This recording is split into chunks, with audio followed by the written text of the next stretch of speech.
premier l'épaule, ça plie dans le coude, ça plie dans le poignet. Allô, j'écoute, ici à l'oreille. Et puis, en détire-bouchonnant. Oh, la gueule du tigre, ça Le rail du regard, disait Fanny. Oui. L'inverse, je laisse tomber, puis on intègre l'autre main, l'autre bras aussi. En poussant, tire-bouchonnant, en inspirant, ça s'allège. Attention, on détend les épaules, on laisse plier dans les coudes, dans les poignets. Ballon oreille. En détire-bouchonnant. Tranchant de la main pour le genou. Gueule du tigre pour le regard.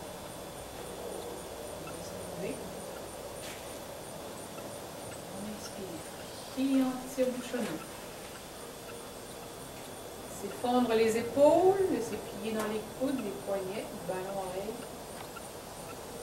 Oh, et puis tiens. Oh, suivez-moi. Retour. Ah! Grand ballon entre les mains. Pivot, transfert. Et quand j'ai tout le poids devant, je pistonne, je tire bouchonne, j'inspire, les bras s'allègent. Youpi! Apnée. Je détends les épaules, je descends pour enraciner, ballon oreille. Et puis, on détire bouchonne. Oh, tranchant la main pour le genou. Gueule du tigre. Plus fort, plus fort.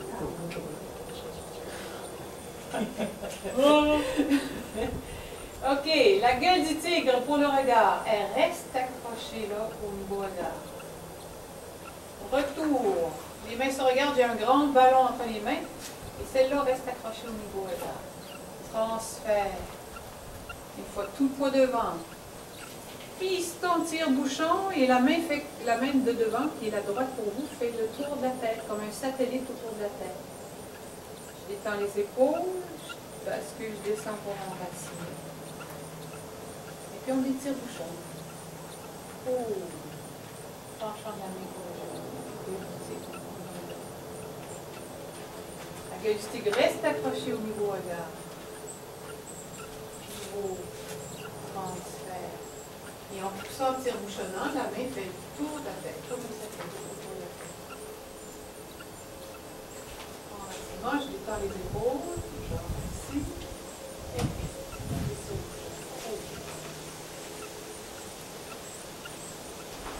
Et puis, et là j'ai sauté les Même, cartes de... même remarque que tout à l'heure. Oui, oui, non, on tombe là.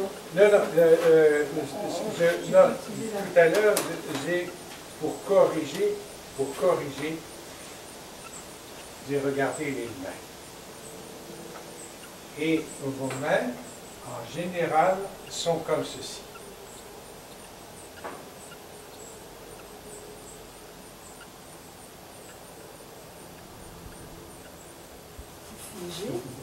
Les poignets sont rigides. Les poignets. Les poignets. Voilà. Alors, à cause de ça, il y a des mouvements dans les doigts, chez Lucie, mais chez d'autres, ça pourrait, mais il y a d'autres sources aussi. Mais, Donc, c'est pas bon signe quand ça bouge les doigts? Ah, ça vient tout le temps. Dès que des mouvements reviennent tout le temps, comme vient de le dire Lucie, c'est qu'il faut chercher l'origine. C'est quelque chose, un traumatisme qui est évident. On l'avait vu chez Yvon, ces mêmes mouvements-là, des doigts. Alors, je passe sur les mouvements des doigts, mais le chi, pour qu'il passe facilement, plus facilement dans les mains, dans les doigts, les mouvements des poignets sont très importants. Et donc, quand tu fais ceci, c'est vraiment ceci. Et c'est pas ça.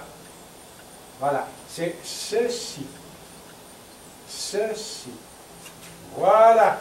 Voilà, ça c'est tout à fait bon. C'est ça. Voilà. Ici. Et ce qui correspond, puisque tu ne le fais pas ici, ce qui correspond à l'enracinement, c'est ceci. Mais ceci, ça c'est une main morte. Ici, vous ne l'aviez pas morte. Ici, non plus. Il faut le faire, la faire tomber, et donc il y a un angle que personne n'avait. Voilà. Ceci, vous verrez par la suite. Ensuite, c'est ceci et l'angle, à un moment donné, à...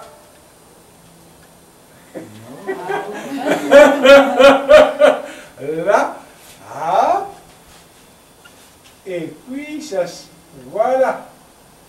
C'est ceci, c'est ça, ceci, ceci, ça, ceci, ceci,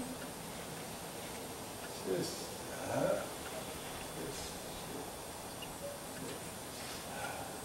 voilà. Même chose de l'autre côté, c'est ceci, voilà, voilà, attention à ça. Mais encore une fois, comme tout à l'heure, ce n'est pas une question de chi. Enfin, oui, si l'on veut, on peut tout ramener au chi, c'est évident. Mais ce n'est pas une question de si c'est comme ça, c'est parce que tu ne sens pas le chi. C'est pas ça. C'est parce que tu travailles moins dans ton poignet et c'est le travail du poignet avec le chi. Voilà. Et ceci,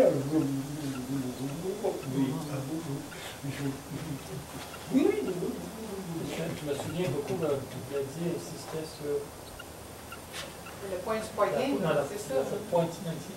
Cette pointe-là qui fait en l'air. c'est ça. C'est le mouvement. Ouais. Donc, il y a 4 points, je le dis régulièrement, il y a 4 points repères au niveau du poignet. Ce sont les 4 repères. Donc, attention, ce n'est pas cet os-là, ce n'est pas celui-là. C'est ce point-là, ici, dans la figure, c'est là, là et là. Ça correspond, si l'on veut, aux 4 repères. Et à l'intérieur du poignet, vous avez votre tantien. Vous avez le tantien du poignet. Et donc, selon le mouvement, il y en a 2, au départ, on le sait, il y en a 2 qui, pour descendre, c'est celui-là et celui-là. Hein? Ceci, je descends, c'est celui-là. Ceci, je descends, c'est celui-là. Et les 2 autres, c'est pour monter. Celui-là et celui-là.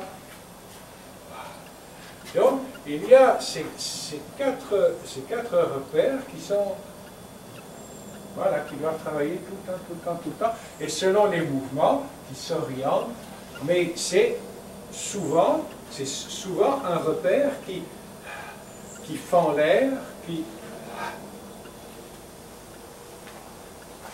Voilà. Dans ceci, par exemple, il y a ceci qui s'ouvre, et il y a l'autre aussi qui s'ouvre, c'est sûr, mais celui-là doit s'ouvrir. Voilà. Voilà, voilà, voilà, voilà. Voilà. Et dans la mesure où il s'ouvre, ta gueule doit s'ouvrir. Tu vois, voilà.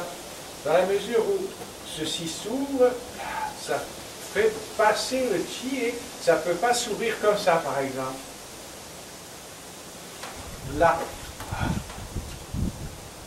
Voilà, voilà, oui, oui, très fort.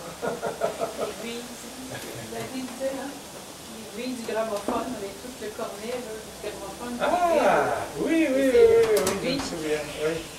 Ça fait vibrer tout le cornet. Oui, oui, excellente image, mon Dieu, j'avais oublié ça. Oui, oui, oui, les vieux gramophones avec l'aiguille, la grosse aiguille. Là, et le pavillon, oh, c'est splendide, splendide. Ouais. Merci, merci. C'est enregistré, on ne le verra plus jamais. La percée, ça.